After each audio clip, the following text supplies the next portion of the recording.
Tous, bienvenue à cette conférence dans le cadre de Mieux vivre le cancer en Touraine sur les avancées innovantes dans les traitements des cancers. Donc moi je suis le docteur Mathilde Cancel, je vais vous parler d'oncologie solide. Et ensuite Nicolas Vallée, mon confrère hématologue, vous donnera un exemple en oncohématologie. Donc, comme je vous disais, moi je vais plutôt vous parler de cancer solide. Qu'est-ce que c'est qu'un cancer solide? C'est des cellules d'un organe qui sont devenues tumorales. Qu'est-ce qu'on a comme cancer les plus fréquents? Ça, je pense que vous connaissez un petit peu, hein, mais c'est bien sûr au premier rang le cancer du sein, qu'on diagnostique le plus en France tous les ans. Puis vient le cancer de la prostate, puis le cancer colorectal et le cancer du poumon. Donc ça, c'est vraiment la majorité des formes de cancer dits solides qu'on diagnostique en France chaque année. Et qu'est-ce qui caractérise une cellule tumorale? Pourquoi c'est si embêtant? Mais c'est des cellules qui sont immortelles. Donc nous, nos cellules de notre corps normal, elles sont faites pour vivre un certain temps, puis entrer en apoptose, on appelle ça, pour mourir. Elles arrivent à échapper, les cellules tumorales, au phénomène d'apoptose. Et puis elles sont très proliférantes. Elles se multiplient en permanence, c'est de façon un peu anarchique. C'est un autre problème, forcément, quand ça s'installe dans le corps. Et puis, elles ont une autre propriété un peu particulière de se déplacer. Donc, c'est ce qu'on appelle l'invasion. Elles peuvent aller ailleurs dans le corps, et donc c'est ça qui va leur permettre de former ce qu'on appelle les métastases à distance du site où le cancer a commencé. Vous avez ici une petite illustration d'une cellule cancéreuse qu'on a pu observer en microscopie électronique. Donc vous voyez, le fait d'avoir comme ça ces petits sortes de filaments, c'est ce qui va l'aider à se déplacer, ce qui n'est pas tout à fait habituel dans des cellules saines. Et donc, on a différents traitements. Avant de vous parler d'innovation thérapeutique, je vais juste rapidement résumer ce qu'on a à disposition de façon un peu plus historique dans le traitement des cancers. Donc il y a bien sûr la chimiothérapie, ce qu'on appelle les molécules cytotoxiques, ça veut dire qu'elles vont tuer des cellules, elles vont être toxiques pour les cellules, et elles agissent beaucoup sur les cellules qui sont en train de se multiplier, qui sont en train de se diviser. Donc comme on a dit, c'est typiquement les cellules cancéreuses qui prolifèrent beaucoup. Le problème de ce type de médicament, de cette classe de médicaments, c'est qu'elle n'est pas très spécifique, donc elle va aussi détruire des cellules saines qui se multiplient un peu plus rapidement que les autres, et c'est notamment tout ce qui va donner les toxicités sur les globules rouges, les polynucléaires neutrophiles, nos globules blancs qui nous servent à nous défendre contre les infections. Ils touchent aussi beaucoup les cellules des muqueuses, dans la bouche, le tube digestif, puisque ce sont aussi des cellules qui se répliquent rapidement dans le corps. Après, en dehors de la chimiothérapie, une autre grande classe de traitement, c'est ce qu'on appelle l'hormonothérapie. Donc, ce sont des médicaments qui vont avoir pour but de bloquer la production ou l'action de certaines hormones dans le corps. Et ça va pouvoir traiter faire partie des traitements de certains cancers. Les cancers du sein, seulement une partie des cancers du sein qu'on dit hormonodépendants. Donc il y a vraiment différents types de cancers du sein qui existent. Et puis les cancers de prostate. Donc pour ces cancers-là, on peut envisager une hormonothérapie parce que ce sont vraiment des cellules tumorales qui dépendent d'une hormone pour leur multiplication, pour leur prolifération. Dans le cancer du sein, ça va être les oestrogènes qu'on va cibler. Et dans le cancer de la prostate, ça va être la testostérone qui alimente les cellules tumorales et qu'on va bloquer. Et puis un peu plus récemment, mais ça commence quand même à être un peu historique maintenant, ça fait peut-être une vingtaine d'années qu'on dispose de ces médicaments, on parle beaucoup d'immunothérapie. Donc là, au lieu de s'attaquer à la cellule tumorale comme le faisait la chimiothérapie ou l'hormonothérapie, on va plutôt essayer de réveiller notre système immunitaire pour qu'il puisse, le système immunitaire du patient, pour qu'il puisse s'attaquer aux cellules cancéreuses. Donc là, vous avez un petit schéma de qu'est-ce qui se passe avant qu'on donne de l'hormonothérapie, de l'immunothérapie, pardon. Donc normalement, nos lymphocytes T, qui sont un type de globule blanc, sont là pour reconnaître les cellules dites du non-soi, les cellules étrangères, les microbes notamment, et puis pour lancer une réponse immunitaire. Alors je pense que Nicolas vous en reparlera mieux que moi par la suite. Et pouvoir détruire ces cellules identifiées comme étrangères. Et les cellules cancéreuses, pour ne pas se faire détruire tout de suite par les globules blancs, elles vont réussir à exprimer un marqueur qu'on appelle le PD1, qui va venir se lier au PDL1 du globule blanc et qui va lui dire bah, non, non, c'est bon, t'as pas besoin de t'occuper de moi, donc il endort un peu le système immunitaire. Et donc l'immunothérapie, la grande avancée que ça représentait, ça a été de venir bloquer ce signal en gros de reconnaissance et donc finalement de permettre au lymphocyte T de faire son travail habituel, de reconnaître les autres cibles de la cellule tumorale comme anormales et de pouvoir lancer une réponse immunitaire et les détruire. Mais même si on dispose de tous ces médicaments, on parle toujours d'innovation thérapeutique, de recherche dans le cancer. Pourquoi? Mais parce que vous voyez bien sur cette courbe, hein, aujourd'hui le cancer c'est la première cause de mortalité en France, c'est la deuxième cause de mortalité dans le monde à l'état voilà, planétaire. Bon, bah, c'est tout simplement entre guillemets parce que on ne meurt plus beaucoup de problèmes infectieux depuis l'avènement des antibiothérapies. Les maladies cardiovasculaires sont aussi, vous voyez que la mortalité a drastiquement chuté depuis qu'on a toutes les possibilités de traitement et notamment de poser des stents. Hein, quand on fait un infarctus, c'est que les coronaires sont bouchés, les petites artères du cœur, on peut les déboucher et les gens ne meurent plus de crise cardiaque. Et vous voyez que le cancer, même s'il n'a pas forcément pris tant d'ampleur que ça en termes de mortalité, mais il est passé devant mathématiquement parce que on finit bien par mourir tous. Donc, de quelles innovations on pourrait parler? Moi, je vais vous prendre un exemple, puisqu'il y a quand même beaucoup de choses différentes aujourd'hui, mais un type de traitement que je trouve très intéressant. Voilà, il y a vraiment toujours de l'innovation dans les recherches de traitement contre les cancers pour essayer surtout d'être beaucoup plus spécifique, d'avoir des médicaments vraiment dirigés spécifiquement sur les cellules tumorales pour pouvoir être plus efficace, puisque vous voyez qu'on ne sait pas encore guérir forcément tous les cancers. Et puis aussi pour avoir des traitements mieux tolérés, puisqu'on a parlé des chimiothérapies qui peuvent avoir de nombreux effets secondaires, donc on va essayer de trouver des traitements qui fassent mieux ou aussi bien et qui soient moins toxiques, moins difficiles. Et dans ces innovations, l'exemple dont je vais vous parler aujourd'hui, c'est ce qu'on appelle les anticorps drogue conjugués. On dit aussi des fois les anticorps armés. Donc ça consiste en quoi? En fait, c'est un médicament qui combine deux éléments principaux. Un anticorps monoclonal, qui est représenté ici de cette façon. On le représente souvent sur les schémas comme ça, en petit Y aussi. Et lui, il va avoir un domaine ici très spécifique qui va permettre d'identifier un signal de la cellule tumorale. Ça revient un petit peu à ce qu'on disait, par exemple, pour l'immunothérapie. Ce sont des anticorps monoclonaux, anti-PD1 ou anti-PDL1, donc qui peuvent spécifiquement reconnaître un antigène, une protéine qui est exprimée par la cellule, et ensuite lancer une action pour se débarrasser de la cellule tumorale. Mais là, l'innovation des anticorps drogue conjugués, c'est que à ces anticorps, on a attaché des molécules de chimiothérapie. Vous les voyez ici représentées, donc c'est plus l'anticorps seul, là il y a les petites molécules de chimio qui va pouvoir transporter. Le but, ça va être d'arriver à cibler très bien la cellule tumorale, que l'anticorps et la chimiothérapie puissent être absorbés par la cellule, et là, la chimiothérapie, c'est seulement à ce moment-là, au sein de la cellule, qu'elle va être libérée, donc elle va faire son action spécifiquement dans les cellules tumorales et pouvoir conduire à la mort de la cellule tumorale, à son apoptose. Donc pour ça, il faut que la cible de la cellule tumorale soit reconnue par l'anticorps. Puis vous voyez un phénomène, ce qu'on appelle d'endocytose, vraiment l'anticorps est absorbé. Et là, au fur et à mesure, jusqu'à ce qu'il arrive, en général, c'est dans le lysosome que ça se passe, les molécules de chimio vont se retrouver indépendantes des fragments d'anticorps qui ont commencé à être détruits. Et là, elles vont être libérées dans la cellule et pouvoir avoir leur action classique de molécules de chimio. Donc souvent, elles vont interagir sur l'ADN de la cellule tumorale ou sur ce qu'on appelle les microtubules. C'est un peu le squelette de la cellule quand elle veut se multiplier, quand elle veut se diviser. Il y a un cytosquelette, il y a les microtubules qui se construisent pour que les chromosomes, chaque copie puisse aller à un port différent de la cellule, puis ce squelette se dépolymérise, se disparaît, et la cellule se coupe en deux.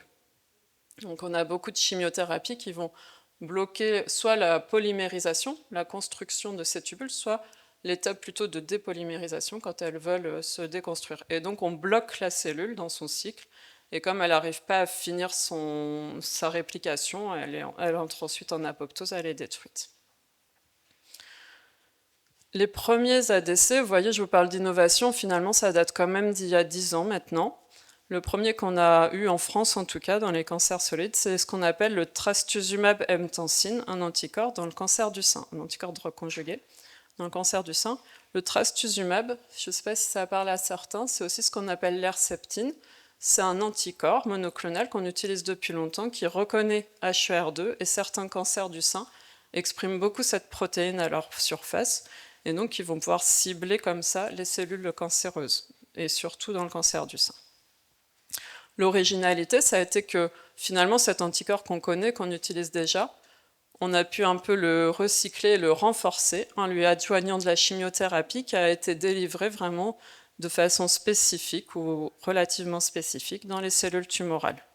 Ça a été une première révolution pour nous qui a été montrée dans un essai clinique de phase 3 international, l'étude EMILIA. Et vous voyez, nous on raisonne beaucoup comme ça en termes de survie des patients. Donc là, tous les patients, évidemment, ils sont vivants, on commence le traitement et on voit qu'avec la chimiothérapie habituelle, au fur et à mesure du temps, on constate des décès. Et avec ce nouveau traitement, on en constate moins ou moins vite. Et donc on a fait gagner du temps à nos patients. Et c'était de fait. Alors ça a fait gagner en moyenne à peu près 6 mois, si je ne me trompe pas. Et c'était déjà un gros progrès. Vous voyez que nous, ce qu'on tend à obtenir, c'est vraiment la courbe qui reste le plus possible, au 100% évidemment, le plus longtemps possible. Parce que c'est quand même une maladie sévère. Les patients, ils avaient 53 ans quand ils ont commencé cet essai clinique en médiane. Donc vous voyez qu'on a envie d'arriver à les soigner bien et mieux. Et puis, il y avait quand même, on n'a pas tout changé non plus. On voit qu'il y a quand même, la maladie reste grave, il y a quand même des décès qui sont constatés. Donc en 2021, il y a eu de nouveaux anticorps drogue conjugués qui sont arrivés sur le marché, toujours pour ces patients-là. Ça se basait sur le concept, le fait qu'on sait très bien qu'au sein d'un cancer, il y a vraiment une hétérogénéité. C'est-à-dire qu'en fait, au départ, vous avez vos cellules normales, il y en a une qui devient tumorale et qui se multiplie. Et à force de se multiplier, on dit qu'elle fait des erreurs en se recopiant, elle mute, et on voit d'autres cellules apparaître, d'autres clones. Et donc il y a toujours le premier clone qui continue à exister, mais il y en a d'autres. Et en final, quand on regarde au microscope, finalement, presque si on pouvait voir cellule par cellule, on se rend compte qu'on a des cellules rouges, des cellules bleues, on a tout un tas de cellules différentes qui coexistent tout ensemble, qui ont des propriétés différentes. Et donc si on imagine que celles qui sont HER2 surexprimées, c'est les rouges, si on fait un médicament qui est trop spécifique sur les cellules rouges, on s'en débarrasse, mais il reste toutes les autres qui vont pouvoir continuer à évoluer, à se développer. Donc là, on a essayé de trouver un anticorps qui puisse agir sur des cellules un peu plus différentes. Et l'idée, ça a été d'utiliser ce qu'on appelle aujourd'hui l'effet bystander, c'est-à-dire que une fois que l'anticorps, avec son chimiothérapie, est internalisé et a libéré sa chimiothérapie, il y a un mécanisme, ça peut être des pompes d'efflux, ça peut être différentes choses qui vont permettre à la chimio d'être rejetée dans l'environnement de la cellule tumorale. Et ça, c'est une bonne chose finalement pour pouvoir toucher les cellules tumorales voisines qui n'auraient pas HER2, mais qui vont avoir la chimiothérapie à leur contact, et donc la chimiothérapie va pouvoir aussi agir contre elles. Et ça montre une grande efficacité. Ça a permis donc que ce nouvel anticorps, le trastuzumab, on retrouve toujours le même anticorps avec une autre chimiothérapie, le deruxtecan, puisse agir même quand on détecte très peu d'HER2 exprimé par les cellules cancéreuses dans le cancer du sein. Et donc vous voyez à nouveau ces courbes de survie qu'on étudie toujours à la loupe.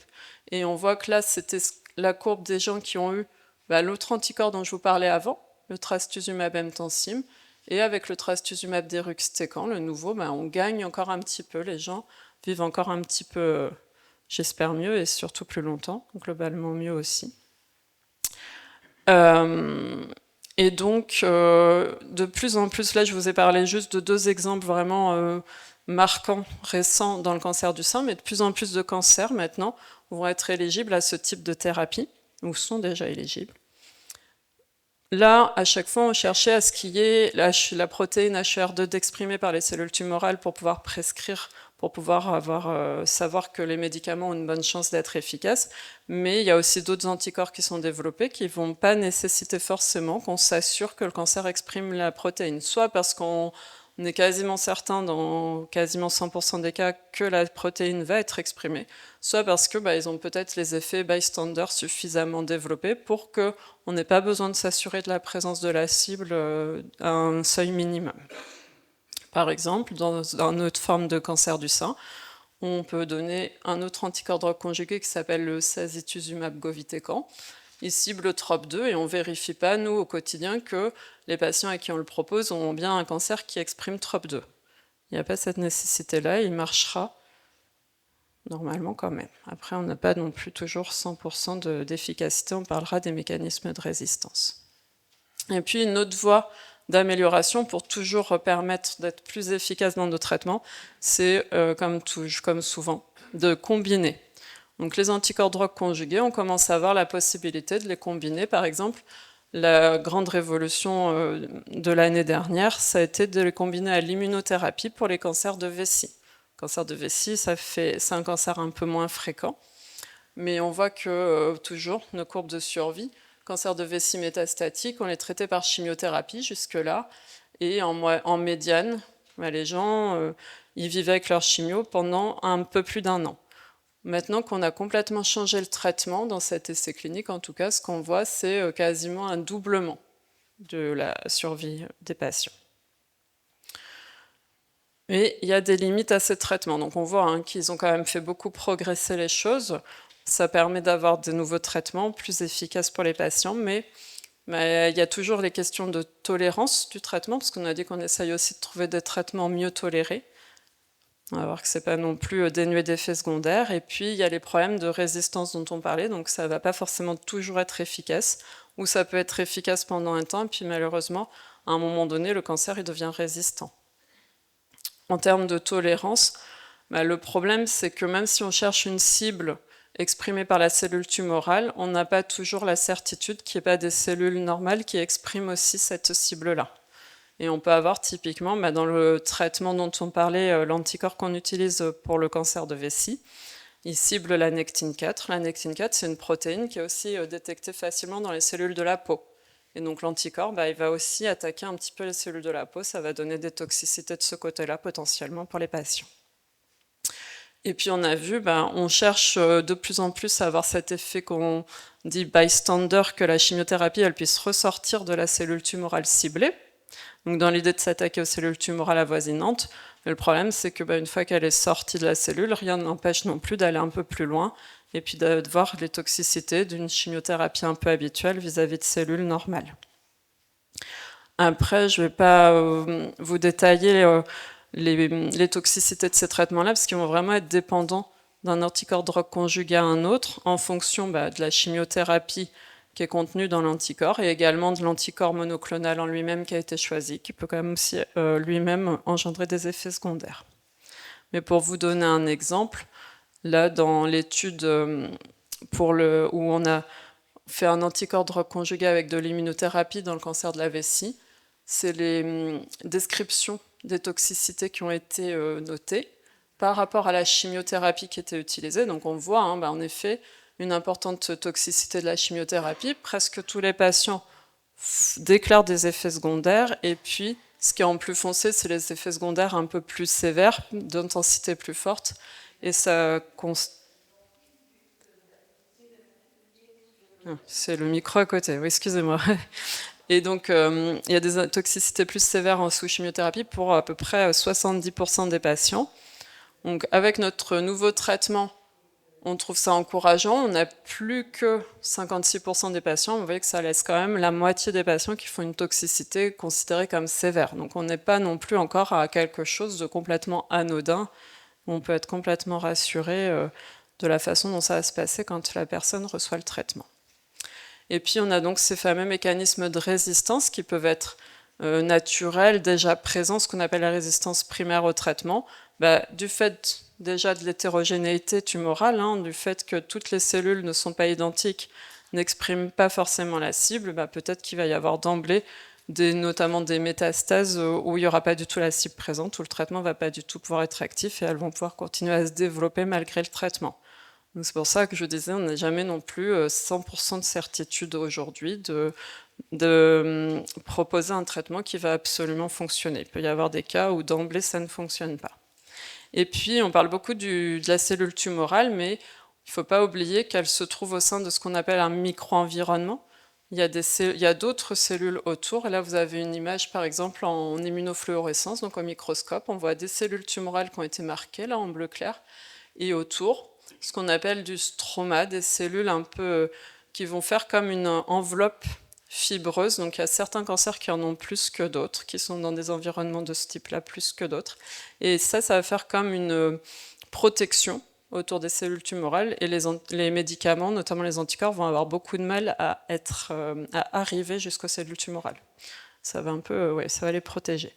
Et puis il y a aussi des choses liées à la vascularisation. Ce que vous voyez en rouge là, c'est des petits vaisseaux. Si la tumeur est peu vascularisée, on passe les médicaments en perfusion dans la circulation sanguine, mais ils vont avoir plus de mal aussi à arriver jusqu'à la cellule tumorale. Et en dehors de ces résistances primaires, on voit aussi au fil du temps, très souvent malheureusement, apparaître des résistances secondaires, des résistances acquises. C'est-à-dire que, on a dit, la cellule tumorale est tout le temps en train de se multiplier. À force de se multiplier, elle fait des erreurs, elle mute, et elle va forcément sélectionner les mutations qui l'arrangent. Donc elle va par exemple avoir à un moment une mutation qui va survenir, qui va modifier l'expression de la protéine qu'on cible, qui va la faire muter. L'anticorps, il ne peut plus reconnaître la cible, il va perdre son efficacité. Ou elle va réussir à se débrouiller, à grandir sans sa cible, ou en exprimant beaucoup moins son antigène. Et de la même façon, du coup, l'anticorps, il ne peut plus reconnaître la cellule tumorale, il ne peut plus s'y accrocher, donc il va perdre son efficacité. Elles arrivent aussi, dans ces médicaments-là, à modifier leur paroi, leur membrane cellulaire, ce qui va empêcher finalement l'endocytose de se faire. Si vous voulez, la membrane elle devient plus rigide et elle va plus réussir à englober l'anticorps et l'internaliser. Ça va se bloquer en cours de route. Et donc l'anticorps il reste à l'extérieur de la cellule. Les molécules de chimio elles restent sur l'anticorps, elles ne vont pas pouvoir faire leur travail. C'est bien sûr très schématique, mais ça vous donne une idée de ce qui peut se passer.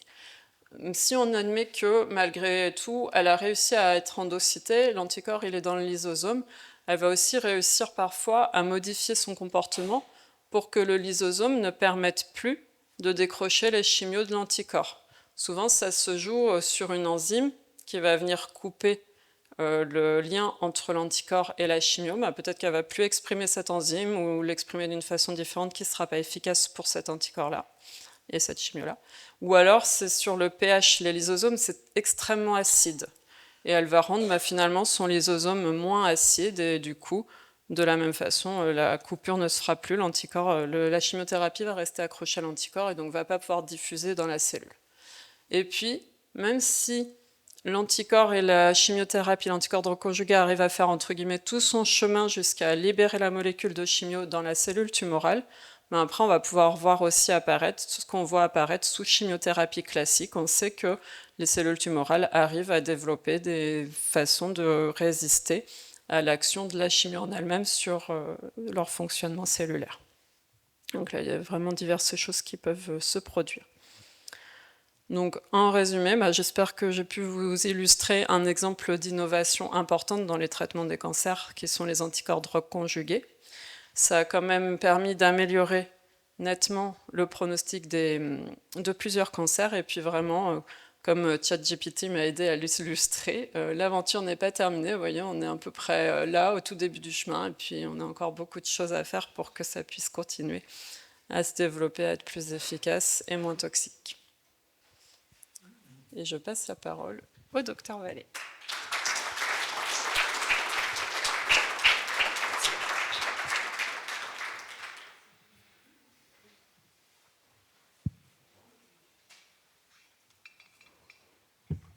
Super, merci Mathilde. Comme vous l'a expliqué le docteur Cancel, l'innovation en cancérologie, ça ne concerne pas que les cellules tumorales, et on a tous en nous le pouvoir de faire partir le cancer. Il est en nous, c'est le système immunitaire. Et donc je vais vous présenter ici comment est-ce qu'on peut réveiller le système immunitaire ou comment est-ce qu'on peut s'en servir pour se débarrasser une bonne fois pour toutes des cellules cancéreuses. Donc, je m'appelle Nicolas Vallet, je suis donc hématologue à Bretonneau, dans le service d'hématologie et thérapie cellulaire. Et donc, qu'est-ce qu'on a? On a donc un patient qui arrive. Nous, ce qu'on voit comme patients, c'est des patients qui ont des leucémies, des lymphomes ou des myélomes, principalement. Et ces maladies-là sont des maladies de la moelle osseuse ou des ganglions. Et parfois, malheureusement, ils peuvent toucher certains organes, le tube digestif, le poumon ou d'autres. Et en fait, ce qui se passe là dans les points noirs que vous voyez d'apparaître, qui illustrent donc la survenue d'un cancer de la moelle osseuse ou des ganglions, eh bien, on a donc des cellules tumorales. Et le docteur Cancel vous en a parlé. Ces cellules tumorales, historiquement, qu'est-ce qu'on faisait? Eh bien, de la chimiothérapie, de la radiothérapie, et puis on espérait, pour une partie des patients, que ça résolve le problème. La cellule tumorale disparaît, ce qu'on appelle donc une rémission survient, mais une partie des patients rechute malgré la disparition de ces cellules-là. Qu'est-ce qu'on pouvait faire? Eh bien, on a des traitements, augmentons la dose. On augmentait la dose. Cependant, pareil, une partie des patients répondent à ça, mais une autre, malgré l'augmentation de la dose, avec parfois des doses très très fortes qui entraînaient beaucoup de complications, ce qu'a illustré également le docteur Cancel, eh bien, la maladie revenait malgré tous ces traitements qui impliquaient donc beaucoup de complications et donc une qualité de vie diminuée avec cette augmentation de la dose. Et donc, après, on a découvert comment fonctionnaient ces cellules malades.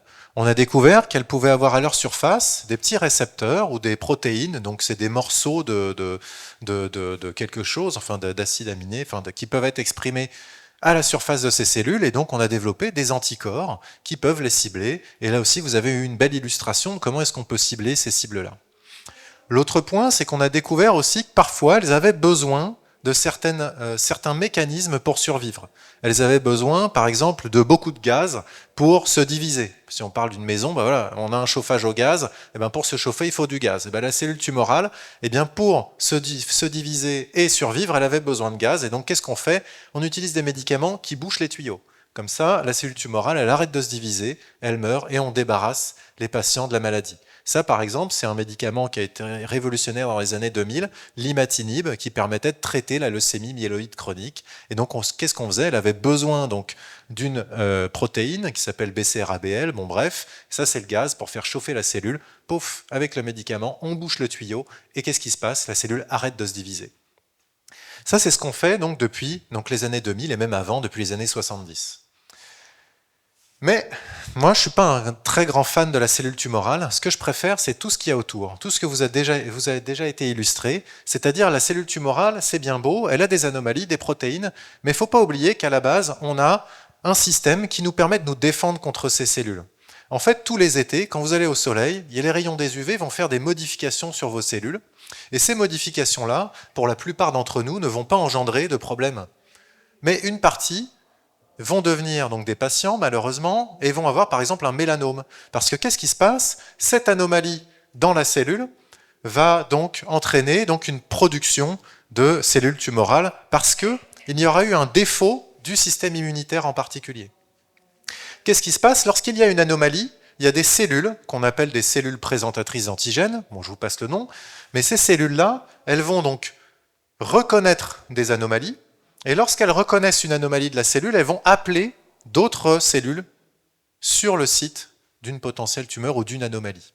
En fait, ce mécanisme, c'est ce qui nous permet de nous débarrasser des virus, parce que les virus, comme vous le savez, ils s'intègrent dans nos cellules, et en s'intégrant, les cellules vont venir donc exprimer des anomalies et donc recruter tout un système immunitaire. Et bien là, le système pour le cancer est le même. Les cellules vont recruter d'autres cellules qui s'appellent les lymphocytes T, donc notamment les lymphocytes T qu'on dit CD8 parce qu'ils expriment une protéine qui s'appelle CD8.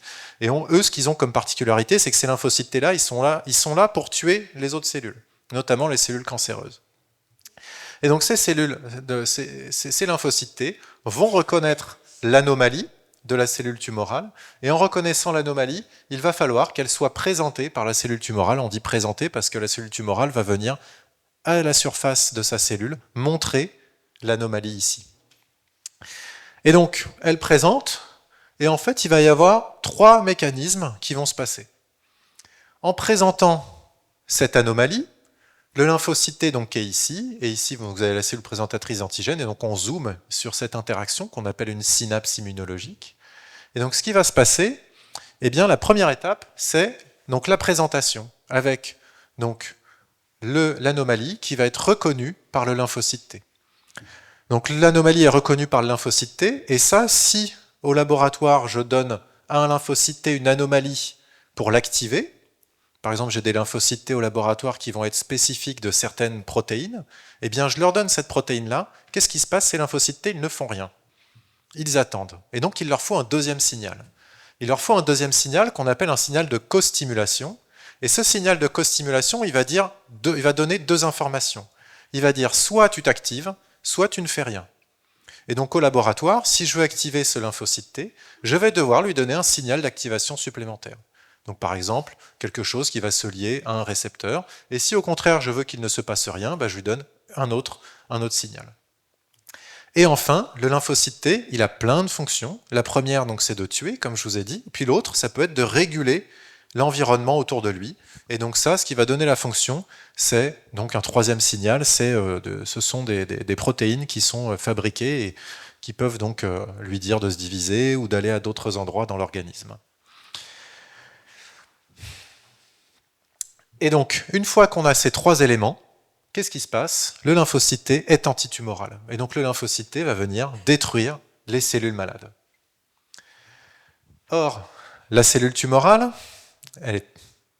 c'est de l'évolution, mais sur une échelle de temps très réduite, eh bien, elle va pouvoir survivre par différents mécanismes à ça. Elle va, perdre la présentation, donc tous les mécanismes qui permettent de présenter les protéines malades, eh bien, ne pourront plus l'être présentés, donc ce qu'on appelle un défaut de présentation. Donc vous n'avez plus de signal 1, donc le lymphocyte T ne reconnaît plus rien. Deuxièmement, elle va pouvoir favoriser des signaux d'inhibition, donc même si elle reconnaissait les cellules malades, elle serait dans l'incapacité de s'activer. Et troisièmement, elle va permettre de fabriquer des protéines qui vont dire au lymphocyte T d'être moins actif ou de recruter le minimum de collègues. Et donc, avec ces 3 mécanismes, la cellule échappe au système immunitaire. Et donc, qu'est-ce qui se passe? On a donc ce qu'on appelle un défaut d'activation, un défaut de reconnaissance. Mais là, ce que ça veut dire, c'est que le lymphocyte T a réussi à venir en contact avec une cellule malade. Or, ce qui peut se passer dans une partie des cas, c'est que le lymphocyte T sera dans l'incapacité d'être en contact. Il sera dans l'incapacité d'être en contact parce que les cellules malades, cancéreuses, vont venir attirer d'autres cellules qui vont faire une barrière à la reconnaissance des lymphocytes T. Et donc là, ici, c'est ce qu'on appellera une absence de rencontre des lymphocytes T avec leur cible. Donc la cellule tumorale, elle a donc ces mécanismes d'échappement à notre surveillance, à ce qui nous permet au quotidien de lutter contre des agents pathogènes, que ce soit des cancers ou des infections. Et donc, ça peut paraître pour être de la science-fiction, ce que je vais vous raconter, mais vous allez voir que c'est ce qu'on fait au quotidien, ce qu'on utilise au quotidien. Eh bien, on a remarqué que selon le type de maladie, les cellules cancéreuses vont, à leur surface, avoir ce qu'on appelle des marqueurs, c'est-à-dire des indicateurs qui vont les distinguer des autres cellules.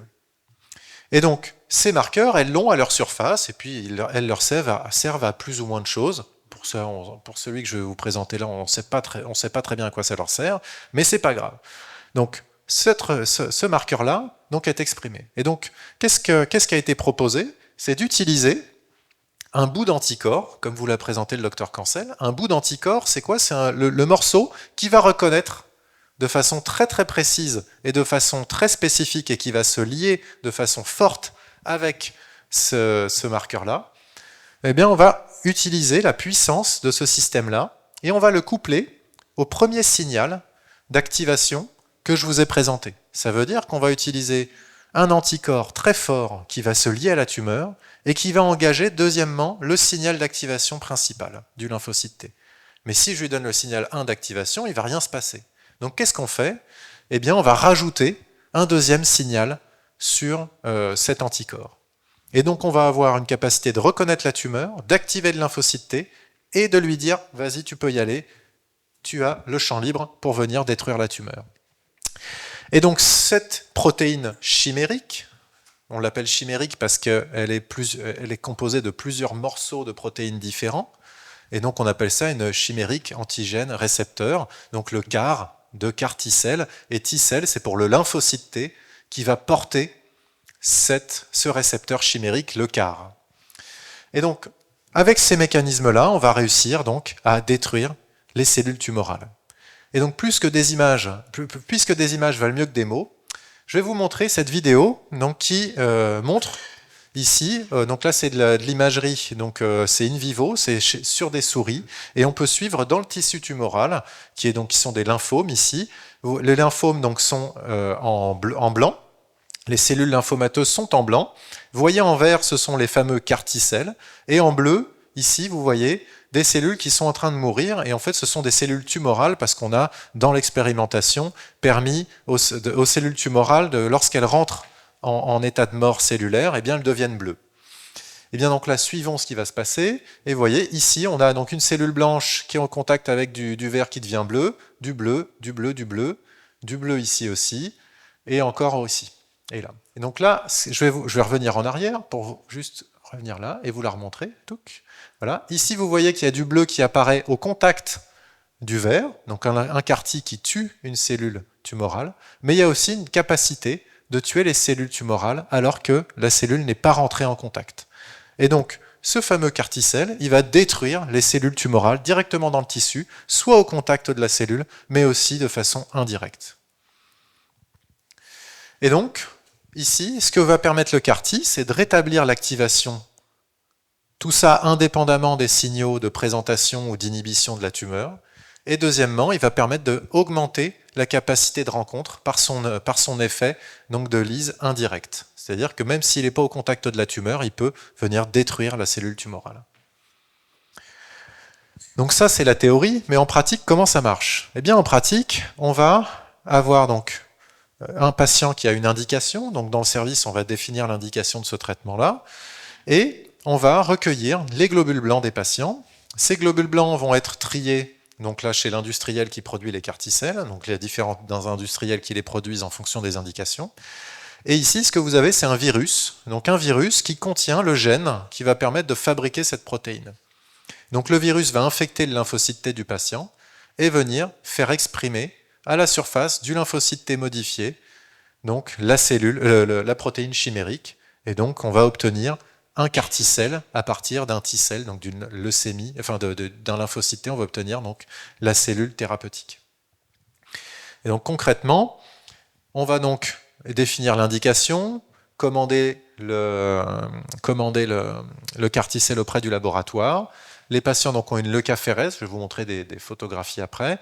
La leucaphérèse, c'est le principe de récupérer les globules blancs des patients, donc par un mécanisme particulier. Et puis ensuite, donc, une étape de vérification directement sur place, c'est envoyé au laboratoire qui va donc faire toute la partie de génie génétique sur ces cellules-là, les expandre, c'est-à-dire qu'on va pouvoir, à partir d'une quantité minimale de lymphocytes du patient, en obtenir plus, parce que ça fait partie des cellules qu'on arrive à bien reproduire in vitro. On vérifie que tout va bien en termes de qualité, et puis après c'est renvoyé chez nous pour la partie traitement. Et donc comment ça se passe à Tours? Eh bien, à Tours, on arrive à faire ce traitement-là par le biais de collaborations très étroites avec plusieurs services. D'une part, l'établissement français du sang, donc avec le centre de soins et l'unité de thérapie cellulaire, les services de la pharmacie, qui vont avoir une gestion, comme je vais vous le montrer, des stocks et aussi une gestion de la décongélation, du suivi et de la qualité du traitement. Et également, on collabore étroitement avec les services d'immunologie qui vont nous permettre donc de faire toute la partie de vérification de l'efficacité du traitement. Et tout ça est permis par une structure qui s'appelle, donc, enfin une structure, ou du moins 3 personnes qui sont les infirmières coordinatrices de greffe, et qui se permettent de faire le lien entre toutes ces personnes qui vont intervenir dans la faisabilité du traitement. Bien sûr, il y a le service d'hématologie qui va administrer le traitement et définir l'indication, mais on n'est pas tout seul. Et donc l'établissement français du sang, ici au centre de soins, eh bien, vous voyez, donc ça c'est ce qu'on appelle, donc c'est un appareil de cytaphérèse, de leucaphérèse, et en fait, ce qui va se passer pour le patient, c'est qu'il va avoir donc une perfusion sur un bras, une perfusion sur un autre bras, le sang va sortir par la première perfusion, puis ensuite il va arriver dans cette machine. Et ici, ce que vous voyez, donc il y a plein de tuyaux, et vous voyez que les tuyaux sont un petit peu rouges. Et bien sûr, ces tuyaux rouges, c'est le sang du patient qui passe par là, et qui va donc arriver dans une petite centrifugeuse qui est à l'intérieur de la machine. Je ne sais plus si j'avais mis la photo, non, j'avais pas mis la photo. Petite centrifugeuse qui est au centre de la machine, et qui va permettre, par le biais d'un système de prélèvement astucieux vis-à-vis de la centrifugation, de récupérer uniquement les globules blancs. Et une fois qu'on a récupéré que les globules blancs, le reste est renvoyé au patient pour éviter, bien évidemment, de réaliser une saignée et donc qui permettent de garder ces globules rouges et les plaquettes. Une fois qu'on a récupéré la poche, qu'est-ce qui se passe? Eh bien, le service de soins, le centre de soins l'envoie à l'unité de thérapie cellulaire. Donc, elle se passe la poche, l'unité de thérapie cellulaire qui va faire le contrôle de la qualité du prélèvement, en vérifiant que les cellules qui ont été prélevées sont bien vivantes, qu'elles sont en forme et qu'elles sont en bonne quantité. Et ensuite, c'est empaqueté et envoyé aux industriels qui font la transformation pour la plupart dans les Pays-Bas. Une fois qu'ils ont fait la transformation aux Pays-Bas, ils nous renvoient la poche sous la forme congelée. Donc c'est une congélation qu'on conserve donc en azote liquide. Et donc ici en azote liquide, vous voyez, donc c'est une cuve d'azote liquide. On sort donc le rack de la cuve d'azote liquide. Et ce que vous voyez, c'est une petite tablette. C'est pas plus grand que ça, pas plus grand qu'une tablette, un format. Ah oui, c'est vraiment tout petit comme ça. Et à l'intérieur, vous avez la poche qui contient ces fameux carticelles. Cette poche va être décongelée de façon extrêmement rustique, comme pour ceux qui font un peu de cuisine. Hein. On met ça, c'est un bain-marie. Voilà, c'est comme si on faisait une mousse au chocolat. On fait fondre les carticelles dans le bain-marie. Et puis ensuite, une fois que les cartis sont fondus, hop là, eh bien, ils vont être donc envoyés directement dans le service. Donc là, vous avez le docteur André et Plichon qui sont pharmaciens et donc ils font le lien entre l'établissement français du sang et le service d'hématologie. Alors pourquoi ils font le lien? Simplement parce que les carticelles, ce sont des médicaments. Et donc comme ce sont des médicaments, c'est donc les pharmaciens qui gèrent la partie médicaments et à Tours, les cuves d'azote qui permettent de conserver ces cellules-là sont à l'établissement français du sang. Donc ils ne sont pas à la pharmacie. S'il y avait des cuves d'azote à la pharmacie, ça pourrait être conservé à la pharmacie. Mais il se trouve qu'on s'est organisé comme ça. Et donc là, on est sur le même site à Bretonneau. Et donc, il nous amène la poche. Donc là, il vérifie donc l'identité du patient, la prescription médicale, l'identité de la poche, et que tout est conforme, que c'est bien la poche pour le bon patient. Et puis ensuite, vous avez donc les infirmières. Donc là, notamment, on a Lola qui est devant et derrière, je ne vois pas très bien leur visage. Et donc, qui vont préparer cette poche et qui vont l'administrer au patient. Et donc ça, depuis donc 2021, maintenant, on est à une quarantaine de patients par an qui reçoivent ce traitement et c'est en expansion de plus en plus, avec de plus en plus d'indications. Et donc, pourquoi ce traitement-là nous enthousiasme? Parce que quand on compare à ce qu'on faisait avant, ça n'a rien à voir. Et quand je vous dis ce qu'on faisait avant, eh bien c'est de la chimiothérapie très forte qui était associée à 4 à 5 semaines d'hospitalisation pour les patients, avec des altérations de la bouche, des altérations du tube digestif, parfois des infections très sévères, une récupération après l'hospitalisation qui peut prendre des mois et des mois, pour un résultat qui n'était pas toujours à la hauteur, avec des patients qui, malheureusement, après avoir vécu l'ensemble de ces épreuves, avaient une reprise de la maladie dans les 6 mois du traitement. Et donc ça, c'est ce qui est illustré ici, avec ce qu'on appelle standard care, c'est ce qu'on faisait avant, de la chimiothérapie très forte. Et donc, si on fait de la chimiothérapie très forte et que les patients rechutent, c'est que la chimiothérapie, ça ne sert à rien. Et donc, il nous faut un traitement qui n'est pas de la chimiothérapie et qui recrute notre capacité interne à nous défendre contre les cellules tumorales. Et donc c'est ça, là ce sont les carticelles, entre autres. Et donc ici, la courbe qui nous a donc tous, lorsqu'on l'a vu, eh bien, beaucoup enthousiasmés, parce que en fait, ici, ce qui sont représentés, c'est des patients pour lesquels on savait que derrière, on n'avait rien d'autre à proposer.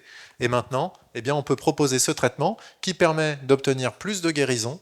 Ici, donc maintenant, l'étude commence à être un petit peu ancienne, donc on a élargi les indications et on a gagné en termes d'efficacité également, et de recrutement ensuite des carticelles lorsqu'il y a un échappement. Et donc, les carticelles, c'est super en hématologie, donc on commence à avoir donc, de plus en plus d'indications, de plus en plus de types de carticelles différents, mais ça va, en fait, le principe du carticelle, qui est donc la reconnaissance d'une cible qui active le lymphocyte T du patient, est bien en train de s'élargir vers d'autres indications, le cancer, donc les cancers d'organes. Il y a aussi des carticelles dans les maladies neurodégénératives, aussi dans les maladies auto-immunes.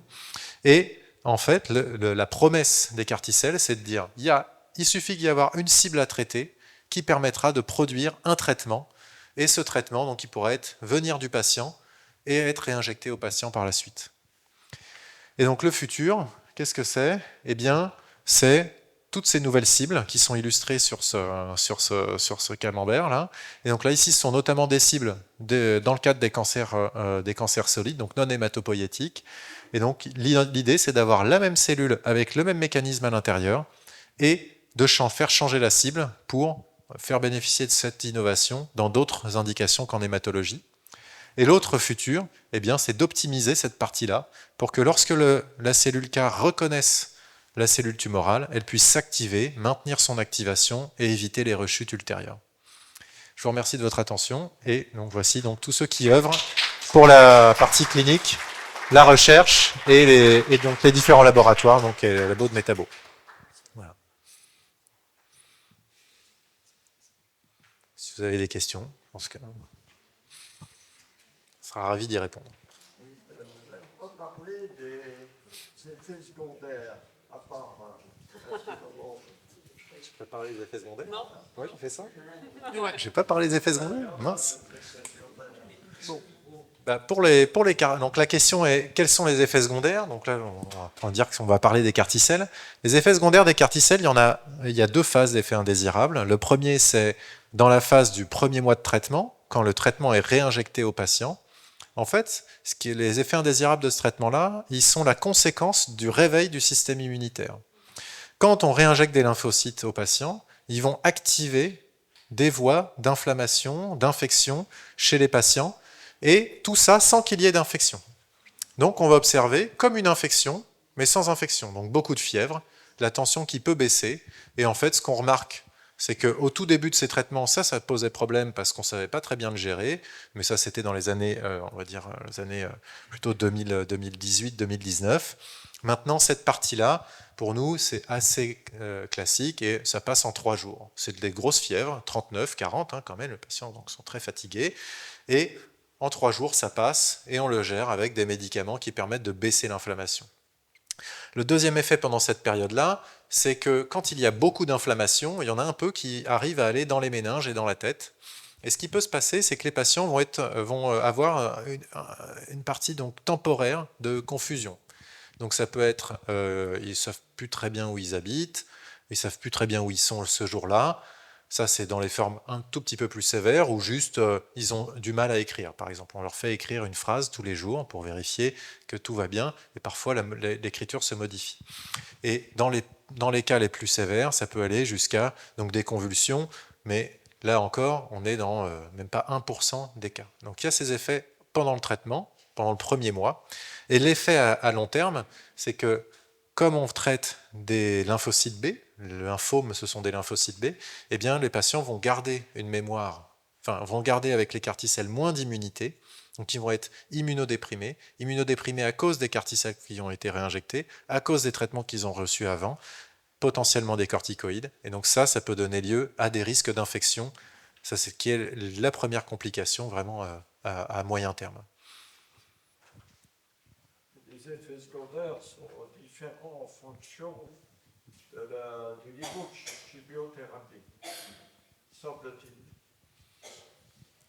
Oui, ça c'est sûr qu'en fonction du mécanisme, c'est vrai. Oui, tout à fait, ça dépend des traitements. Ouais. Chaque effet secondaire est spécifique au traitement. Bonjour, merci pour votre belle présentation. Imaginons que je sois un industriel. Je vois un chiffre de 40 par an, ce qui est bien. Mais comment on passe à la phase industrielle pour faire beaucoup plus? Qu'est-ce qui freine? Les investissements? La rentabilité? Non, c'est 40 par an à Tours. Oui, je sais, mais ça représente combien de la population? Enfin, je me pose une question. Surtout que vous avez présenté des options et des retombées possibles sur les cancers solides. Donc ça va intéresser beaucoup plus de monde, je suppose. Là, je pense qu'il y a, sur les carticelles, il y a très peu de freins industriels. L'unique frein, on va dire, c'est pas un effet indésirable pour les patients, c'est plutôt un effet indésirable d'un point de vue social. Ce sont pour ceux qui travaillent dans les unités de production des carticelles. Donc là, maintenant, je ne sais pas si on peut dire que c'est bien décrit, mais disons que donc, comme il y a beaucoup de demandes, il y a de plus en plus de nécessité de personnel. Donc c'est des unités, des laboratoires qui roulent donc 24 heures sur 24. Donc il y a des night shifts, il y a donc voilà, il y a vraiment un travail en 24 heures. Et donc comme c'est un traitement qui doit être réinjecté aux patients, des exigences de temps et surtout d'asepsie très majeures. Donc en fait, ceux qui produisent les cartis, ils sont donc en cosmonaute là, avec le masque et compagnie, pendant 8 heures par jour, à passer les cellules, donc là dans les flasques, changer les flasques, etc. Donc c'est un travail quand même énorme, et donc ça aussi c'est un frein. Excusez-moi, je prends un peu la parole. Vous avez dit que ça se passait aux Pays-Bas. Il n'y a rien en France? Il n'y a pas de projet? Il n'y a pas de... Si, il y a des projets. Donc les projets, par exemple, c'est de proposer. Donc là, pour l'instant, c'est les industriels qui se sont appropriés la technologie. Aussi parce que d'un point de vue académique, en termes de financement, il y a peu de financement pour arriver à un niveau de production et de cette qualité-là de production, et aussi de structuration de tout ce qu'on vient de voir, hein, l'envoi, etc. Là, si on devait demander l'argent d'un point de vue donc sur des financements, on va dire régionaux, locaux ou nationaux, c'est par rapport à ce que peut proposer une industrie, c'est rien, c'est vraiment des miettes. Et donc, les industriels se sont emparés de la question, et maintenant, il y a des initiatives. Maintenant, surtout que la technologie est beaucoup plus mature, que les protocoles sont établis, que en fait, toute la partie R&D est déjà faite. Et bien maintenant, ce qui est proposé, c'est de le faire d'un point de vue donc académique, c'est-à-dire, il y a par exemple des instituts de recherche qui proposent de produire ces carticelles en France, pour la France, et après, la limite de ça, c'est que maintenant que l'industriel a l'autorisation de mise sur le marché, pour venir en compétition et montrer que le médicament qu'on propose est au moins équivalent à celui de l'industriel, ça demande beaucoup d'argent aussi, parce qu'il faut proposer des études et que ce soit validé, etc., et que ça puisse se conduire. Parce qu'on ne peut pas administrer un carticelle fabriqué en France avec des modalités différentes de celles de ce qui est proposé par l'industriel et dire oui, c'est à peu près pareil, il faut quand même le vérifier avant de l'injecter. Et donc c'est ça aussi qui peut être un frein au côté académique. Mais il y a des initiatives, et les Espagnols en Europe sont les plus avancés sur cette initiative-là. Merci. Ce qui m'a attiré l'attention, c'est, si je peux appeler ça intelligence, comment les cellules cancéreuses peuvent parfois communiquer entre elles et former une barrière. Une barrière, vous savez, on l'a vu tout à l'heure, barrière de... comment expliquer cette intelligence en fait? Elles se communiquent entre elles, ils ont un système de communication, comment le comprendre? Non mais c'est une question. C'est une bonne question. C'est vrai qu'on s'est beaucoup focalisé historiquement sur la cellule tumorale en elle-même, et ce que je vous disais, c'est qu'en fait, il y a aussi toutes les cellules avoisinantes, et on le sait bien, hein, certains types de cancers font des métastases dans certains types d'endroits en priorité, en fait, parce que c'est un environnement qui leur convient. Et probablement, ce qu'on étudie de plus en plus et qu'on commence à comprendre de plus en plus, parce qu'en effet, elles peuvent communiquer, pas forcément que entre elles, mais même avec les cellules de l'environnement physiologique, de l'environnement sain. Et elles se servent de cet environnement quand il leur est bénéfique pour se développer. Donc clairement, il y a encore beaucoup de choses qu'il faut qu'on comprenne mieux, et la biologie de ce qui se passe au niveau des cellules tumorales et de leur possibilité de communication, on n'en est qu'au début. Ça veut dire aussi qu'il y a probablement plein de pistes de potentiels nouveaux traitements et de nouvelles façons d'embêter la cellule cancéreuse. Merci. Bonjour. Je voulais savoir, vous avez parlé de ce traitement jumelé avec la chimiothérapie. Est-ce qu'il y a eu des études ou des idées pour la jumeler avec une hormonothérapie? Ou est-ce que ce sont des choses complètement incompatibles ou pas? Vous parlez pour les anticorps drogue conjugués? Oui. Ouais. Alors là, j'ai pas connaissance de choses actuellement, mais je pense que ça pourrait en effet s'envisager. Notamment, par exemple, je pense au cancer du sein, où on utilise déjà des chimios classiques et des hormonothérapies. Probablement que des anticorps drogue conjugués, des hormonothérapies, peut-être qu'on pourra montrer un intérêt. Il faut qu'on arrive à montrer que le fait d'associer les deux a un réel bénéfice par rapport à en faire juste un seul. Donc, je ne sais pas ce qui est en cours, mais j'imagine bien qu'il y a des recherches qui sont faites. D'accord. Et également sur un cancer métastasé de la prostate? Ouais, alors après, l'autre question, oui, peut-être, parce que c'est vrai qu'on utilise certaines chimiothérapies, certaines hormonothérapies. On sait par exemple, parce que le premier frein qui me venait en tête, c'est qu'on sait par exemple que l'immunothérapie, jusqu'à aujourd'hui, on n'arrive pas du tout à ce qu'elle soit active dans le cancer de la prostate. Donc il y a quand même une forme d'indolence du cancer de la prostate, un manque de réactivité par rapport à l'immunité qu'on n'arrive pas à lever aujourd'hui. Je ne sais pas s'il pourrait y avoir les mêmes freins avec des anticorps drogue conjugués. Et après, dans la prostate, aujourd'hui, il n'y a pas d'anticorps connus, déjà établis. Donc c'est vraiment, ça viendrait peut-être, mais plus tard, je pense. Merci.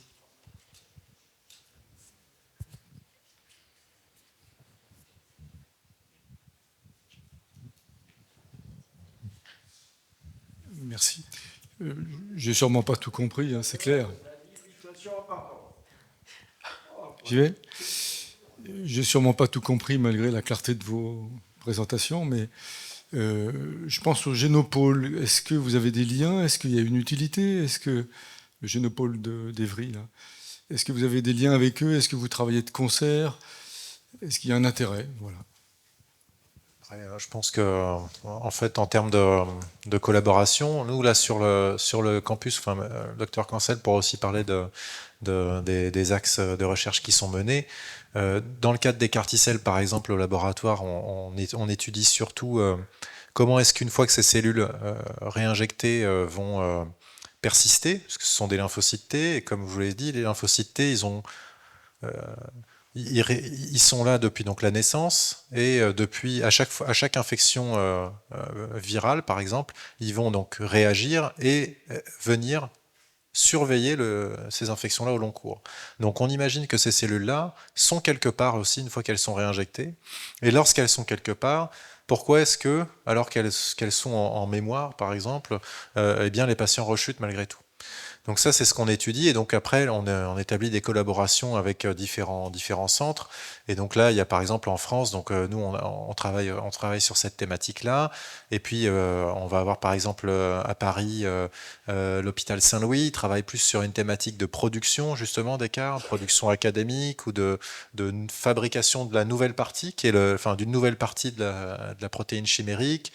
Et puis, on va en avoir d'autres à Toulouse qui vont travailler sur d'autres thématiques. Donc vraiment, d'un point de vue national, en fait, chacun a ses approches et on peut se nourrir après avec les expertises de chacun en fonction des questions qu'on pose. Par exemple, si on a besoin de faire de l'analyse génomique, soit on peut le faire chez nous, soit effectivement on a besoin d'une analyse plus poussée, et là le Génopôle peut être intéressant. Donc le CEA, on a aussi des interactions avec les instituts de recherche à la Pitié-Salpêtrière par exemple, ou l'INRAE aussi pour une partie bactériaux. Donc voilà, c'est vraiment, on travaille de façon assez large. Ouais, on arrive à collaborer avec ceux avec qui veulent bien collaborer avec nous, quoi.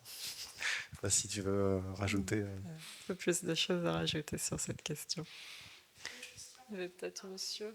Ah oui, je vous ai dit une question.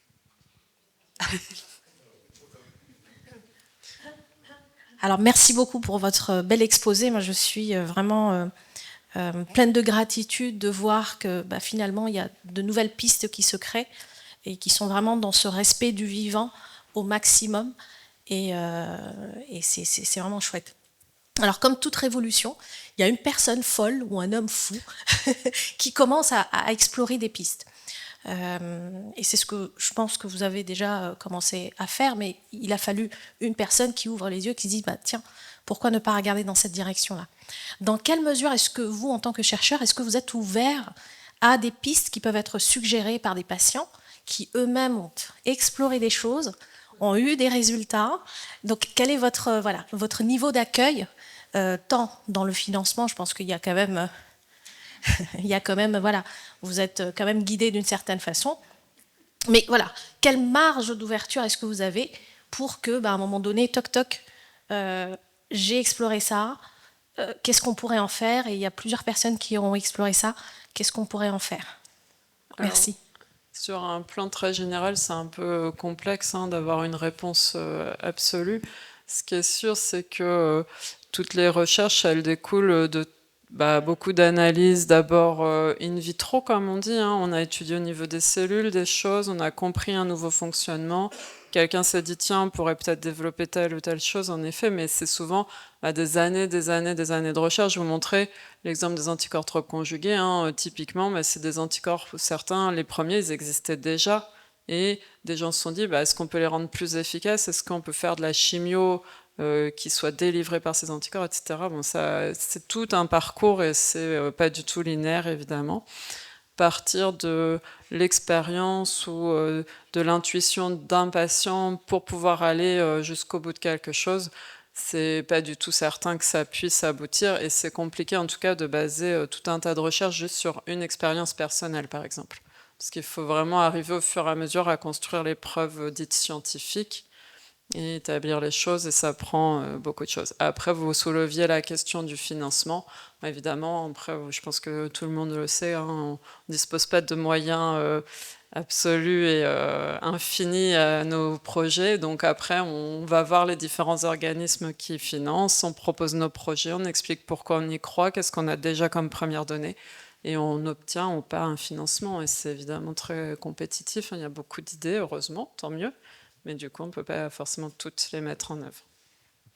Je pense que l'idée, ouais, j'aurais peut-être juste dit que l'idée, c'est toute idée est bonne à prendre, mais après, il faut avoir l'argent pour l'explorer.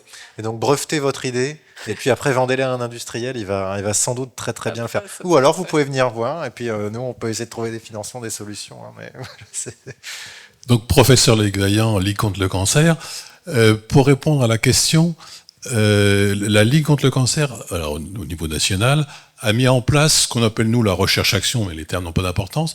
C'est justement ça, c'est-à-dire que l'idée peut venir des malades ou d'une association, enfin des gens, c'est une idée. Il faut bien sûr qu'elle soit argumentée sur des... Voilà, c'est pas je vais faire ça, mais alors c'est plus souvent des choses relativement simples qui nous sont présentées, mais voilà, l'idée peut venir, c'est analysé ensuite par le Conseil scientifique de Ligue contre le cancer, et qui a plusieurs réactions. Alors soit les gens ont déjà repéré des chercheurs avec eux, c'est assez souvent le cas quand même, parce qu'ils en ont parlé localement, et puis voilà, on les a poussés à se présenter. Soit au contraire, l'idée est intéressante, mais voilà, il faudrait en discuter avec des gens voilà, vous êtes à Tours, des gens de Lyon, enfin des gens qui ont ça. Évidemment, si c'est retenu à ce moment-là, si ça fit avec les chercheurs, eh bien la Ligue contre le cancer finance. Donc voilà, mais vous voyez, il y a toutes des étapes. C'est-à-dire, il faut d'abord que ce soit bien travaillé. C'est pas simplement, j'ai vu 3 malades qui ont pris du miel et ça allait mieux. Là, ça déjà vous abandonnez. Voilà, non. Mais bien sûr, je me doute, mais je veux dire, vous voyez, il faut que ce soit déjà réfléchi. Donc c'est pour ça qu'en général, les gens ont déjà pris contact avec des chercheurs localement, mais que c'est pas forcément leur spécialité. Alors ils vont dire, ça vaut peut-être le coup d'en parler, etc. Et la Ligue peut faire le lien pour trouver les chercheurs pointus sur votre question, qui peut-être vous répondront en disant, non, ça, c'est pas la peine d'essayer. Soit c'est déjà connu, soit ça marchera jamais.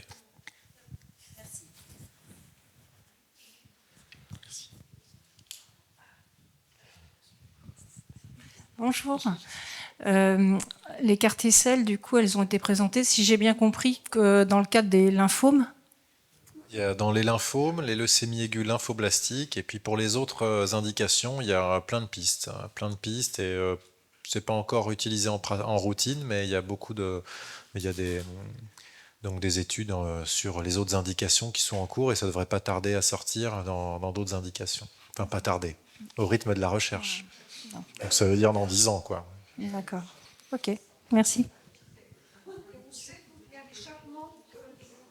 Les CAR T-cells, pardon. Est-ce qu'on sait les modalités d'échappement aux CAR T-cells? Donc ça, on connaît une partie qui est assez bien décrite, et en fait c'est ce qu'expliquait le docteur Cancel sur la perte de la protéine, par exemple. Le CAR-T-cell, il va reconnaître une protéine qui s'appelle CD20, enfin CD19, pardon. Et lorsque la cellule tumorale perd le CD19, bah, le CAR-T-cell, en fait, est peut-être là, mais il ne fait plus rien, parce qu'il ne le reconnaît plus. Voilà, il s'adapte. Et l'autre partie, on sait qu'il y a une partie des patients qui rechutent malgré l'expression du CD19. Et donc là, les mécanismes, dans le cadre de cette perte de réponse-là, ils sont encore peu connus, peu décrits.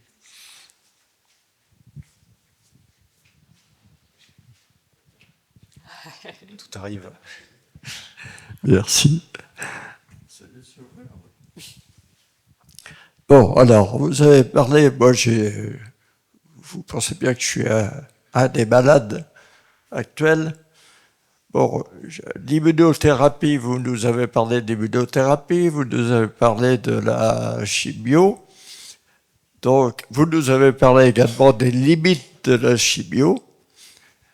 Donc, je ne peux qu'approuver ce que vous êtes en train de faire, là, d'optimiser l'activation antitumorale. Je ne vais pas en profiter, évidemment, mais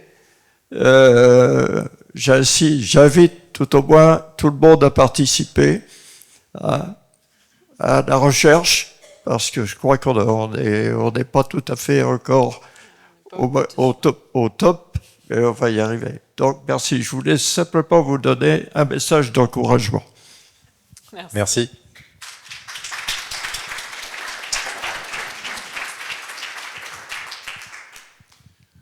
S'il vous plaît, on a vu que des tumeurs solides à différents endroits de l'organisme, mais la question qui me vient à l'esprit, comment naissent ces tumeurs?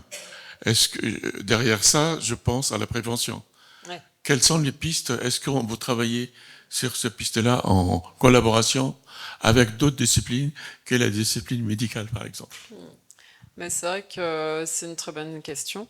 On ne sait pas aujourd'hui déterminer pourquoi une cellule, elle va devenir cancéreuse et elle va ensuite conduire à un cancer, parce qu'on a vu une cellule qui mute, une cellule anormale, elle peut très bien être détruite par notre système immunitaire, c'est son travail au départ. Donc certainement, très souvent, ou en tout cas ça arrive au cours de notre vie, ce genre de cellule a été détruit naturellement, et puis on n'en a jamais entendu parler. Pourquoi à un moment il y en a une qui, elle, échappe et continue à muter et à permettre de développer un cancer, tout ça, c'est des choses qui sont très étudiées aussi. On n'a certainement pas encore toutes les réponses aujourd'hui. Et donc, on ne sait pas forcément déterminer à l'échelle de la cellule initiale, celle-ci, la repérer, savoir qu'elle va devenir un cancer et que du coup, il faut absolument s'en débarrasser tout de suite. Le jour où on trouve ça, on comprend ça, là, c'est sûr... on aura moins de travail, nous, mais bon, comme je dis, on fera autre chose, hein, c'est pas grave. Hein. Donc, je pense que là c'est surtout. Je pense à notre environnement, en fait, à l'alimentation. Ce sont des hypothèses. Est-ce qu'il y a dans l'éducation thérapeutique quelque chose à diffuser voilà. Ouais, comme dit mon collègue, la première chose contre laquelle je pense on se bat, ne serait-ce qu'en tant qu'enseignant au quotidien et en tant que médecin, c'est le tabagisme. On sait que c'est quand même la première cause de cancer évitable et c'est quand même, alors je ne vais pas dire de bêtises, mais plus de 10% et quasiment, alors tabac plus alcool, on arrive à 20% des cancers qui pourraient ne pas exister si on ne consommait pas ces substances-là. Donc après, bien sûr, il y a d'autres choses. De plus en plus, on étudie les pollutions environnementales, les pesticides, et tout un tas de choses, et certainement qui jouent un rôle. Mais si on se débarrassait déjà du tabagisme et de ses méfaits, ça aiderait pour le cancer et ça aiderait pour bien d'autres pathologies.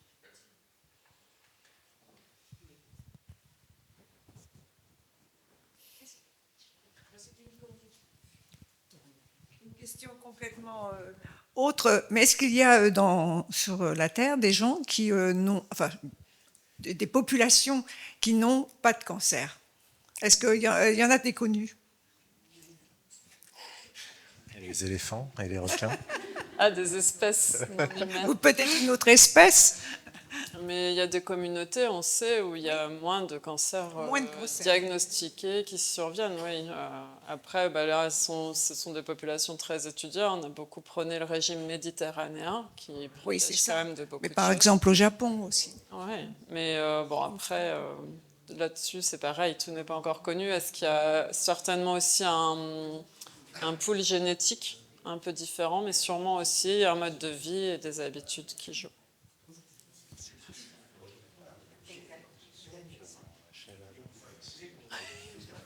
Ça, c'est hyper actif.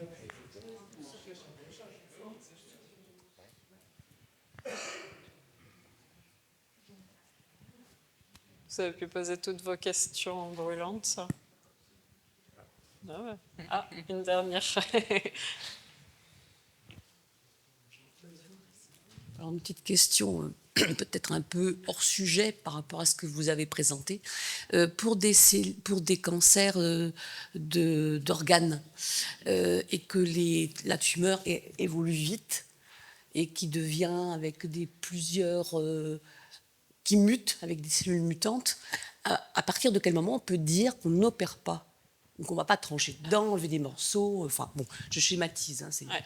Alors c'est pareil, hein. Poser un seuil clair et précis, c'est pas toujours facile. C'est sûr que si on détecte le cancer, les cancers solides, hein, comme vous disiez, quand on les détecte dans le site primitif et qu'on ne voit ni ganglion ni autre atteinte ailleurs, souvent le traitement proposé, le pilier du traitement, ça va être la chirurgie. Si, quand on diagnostique le cancer, d'emblée, on voit par exemple une dizaine de métastases dans les poumons ou le foie avec différentes métastases, ça va très vite devenir un peu déraisonnable de penser à opérer, ne serait-ce que parce que ce serait très lourd d'aller enlever toutes les métastases. Et puis surtout parce qu'on sait que ça veut dire que les cellules savent se balader dans le corps, et donc certainement il y en a d'autres qui se cachent ailleurs et qui vont pouvoir croître et embellir pendant qu'on s'occupe de celles qu'on voit. Mais après, à partir de combien, à partir de quelle taille, tout ça, ça va être toujours des discussions sur les cas où on voit que 1, 2, 3 métastases, ça se discute régulièrement de pouvoir opérer. Tout dépend aussi des localisations de ces métastases, de beaucoup de choses, de la nature du cancer en lui-même. Donc ça, c'est des discussions, et c'est pour ça qu'on fait pour chaque patient qu'on veut traiter, pour lequel on a trouvé un cancer, on a diagnostiqué un cancer, on fait des réunions, on appelle ça les RCP, réunions de concertation pluridisciplinaire. Et dans ces réunions, il est obligatoire, il est requis par la loi d'avoir un chirurgien, un radiothérapeute, un oncologue, pour que tout le monde réfléchisse au cas de cette personne et qu'ensemble on dise qu'est-ce qui nous semble le plus raisonnable et qui aura la meilleure chance de pouvoir traiter et guérir ou pas, mais au moins traiter activement et efficacement la personne.